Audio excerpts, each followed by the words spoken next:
راستی فرزند من صورتکش خوب است. خوب صورت می کشد، اما صورتش را در چه دیوار بیاویزد نمی داند. ما که دیوار نداریم خانه بردوشیم. راستی من هم چو یک پیر خسته می خواهم گذارم یک نفس یک لحظه پشتم را به دیوار. 7 پشتی من که در گلخانه ها گلکاری می کردم و گل رفتم. گر به دیواری کسی خشکیده نقش پنجه باقی است، نقش پنجه آنهاست. 7 پشتم مردمی دیواره بودند، لیک در پشتم نه دیواره است نه دیوار. در وطن از شاعران یک شاعر زندانی من بودم، دیگران بودند شاعرهای زندانبان. جامه من بوی زندان میکند، تا حال با چه صابون بشویم جامه خود را.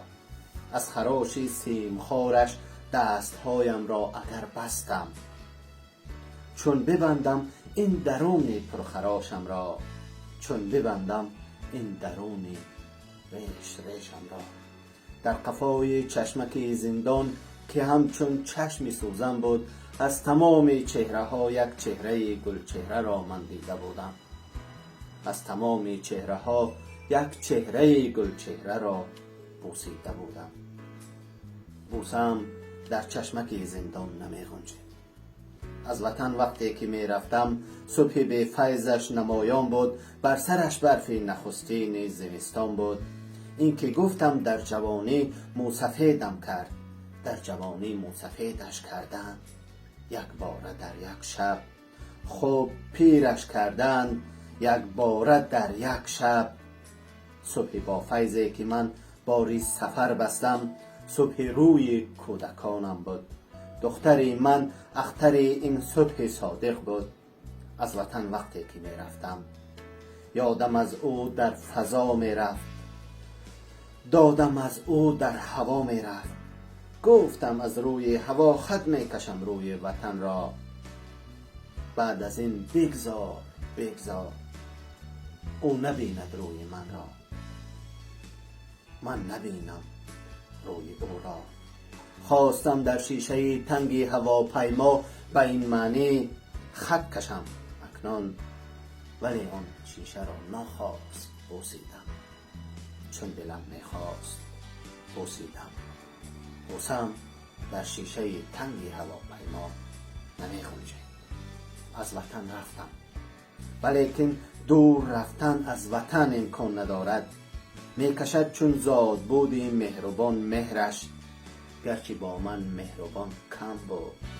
چون توانم از زمین همرگ و همخون خود بگریخت، چون که در ناف زمینش خونی نافم ریخت.